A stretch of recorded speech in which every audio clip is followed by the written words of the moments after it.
ඔන්න යාළුවනේ මං අද ඔයාලට කියලා දෙන්න හදන්නේ ඔයාලා කවුරුත් කතා වෙන මිහිපිට දිව්‍ය ලෝක ගැන විස්තර ටිකක්. අපි හැමෝම දන්නවා මිහිපිට දිව්‍ය ලෝකෙ විදිහට ගොඩක් අය හඳුන්වන්නේ කුඹල්වැල මහමෙවුනා අසපුව. ඇත්තටම ඒ මහමෙවුනා අසපුව නම් දිව්‍ය ලෝකයක්ම තමයි. කුඹල්වැල මහමෙවුනාව භාවනා අසපුව ඇල්ල පුරවරේ කුඹල්වැල කියන ප්‍රදේශයේ මුහුදු මට්ටමේ ඉඳලා මීටර් 1300ක් පමණ ඉහළ කඳු මුදුනක පිහිටලා තියෙනවා. 2007 වසරේදී කිරිබත්ගොඩ ඥානානන්ද හිමියන්ගේ මඟ පෙන්වීම යටතේ මහමෙවුනාව භාවනා අසපු සංචිතයේ තවත් එක් ශාඛාවක් විදිහට ඇරඹුණු අක්කර 48ක් පුරා පැතිරුණු මේ අසපුවේ වැඩ නිම වෙන්නේ 2024 වසරේ අගෝස්තු මාසයේදී. කල්ප 100ක් ඇතුළත ලොව පහළ වී වදාළ විපස්සී, සිඩි, වෙස්සබු, කකුසඳ, කෝණාගමන, කාශ්‍යප, ගෞතම යන සත්බුදු රජාණන් වහන්සේලා වෙනුවෙන් ලෝකයේ ඉදි වුණ එකම සෑය තමයි මේ කුඹල්වැල අසපුවේ තියෙන සෑය. අඩි 120ක් වන මේක පොළව මට්ටමේ ඉඳලා අඩි 20ක විහාර මන්දිරයකින් හා අඩි 100ක උස සෑයකින් යුක්තයි. කොතේ උස අඩි 15යි.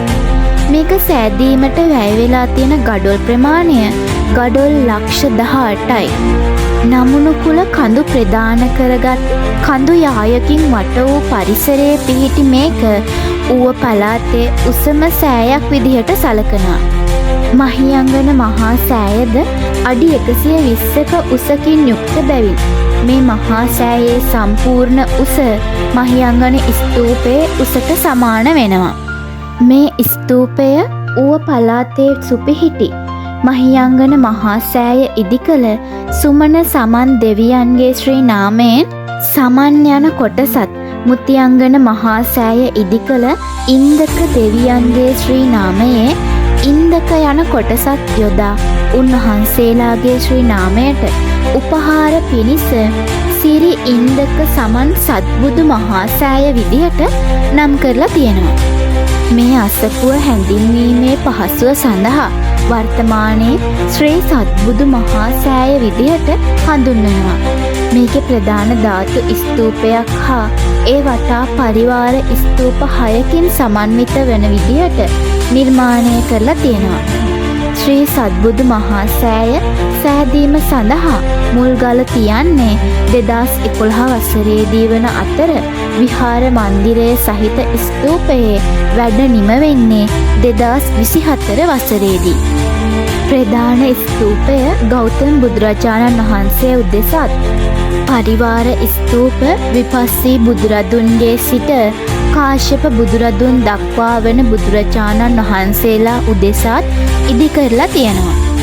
2018 වසරේ නොවැම්බර් මාස 18 වන දින ඉරු දින හිමිදිරියේ මහා සංඝරත්නයේ වැඩමවීමෙන් දහස් ගණන් සැදැහැවතුන්ගේ සාදුනාද මැද්දේ ත්‍රිවිධ මංගල්‍ය දම්සක් දෙසුම සමනොලගිරි හිස සිරිපා පිහිටවීම වැනි සම්බුද්ධ චරිතයේ සුවිශේෂී අවස්ථා දැක්වෙන පිළිම නිර්මාණ, සිතුවම් නිර්මාණ, රන්කම්, ලියකම් ආදී නොයෙක් නිර්මාණයන්ගෙන් අලංකෘත සත්බුදු මහා සෑයේ ප්‍රධාන ධාතු ගර්භය තුල ශ්‍රී සල්වඥ ධාතු මංජුසා, මහරහත් ධාතු මංජුසා තැන්පත් කොට ගර්භයේ රන්දාර නැවත කිසි දිනක විවෘත කළ නොහැකි පරිදි වසා ශක්තිමත් ආරක්ෂාවක් සලසලා තියෙනවා.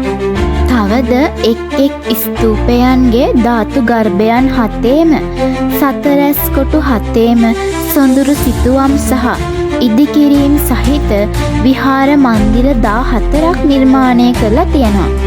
ඒ වගේම සෑම ස්තූපයකම සර්වඥ ධාතුන් වහන්සේලාද දඹදිව වැසි ලංකා වැසි බොහෝ මහරහතන් වහන්සේලාගේ ධාතුන් වහන්සේලා බොහෝ ප්‍රමාණයක්ද තඹ පත්තිරුවල ලියන ලද ත්‍රිපිටක සී සද්ධර්මයේද තැන්පත් කරලා තියෙනවා. පරිවාර ස්තූපයන්ගේ ඒ බුදුරජාණන් වහන්සේලාගේ සම්බුද්ධ චරිතයේ විශේෂ අවස්ථාවන්ද සිතුවම් කරලා තියෙනවා. අඩි 120ක් උස ඇති ස්තූපයේ පොළව මට්ටමේ අඩි 20ක් උසකින් ප්‍රධාන බුද්ධ මන්දිරය විදියට මේ සත්බුදු මන්දිරය නිමවලා තියෙනවා.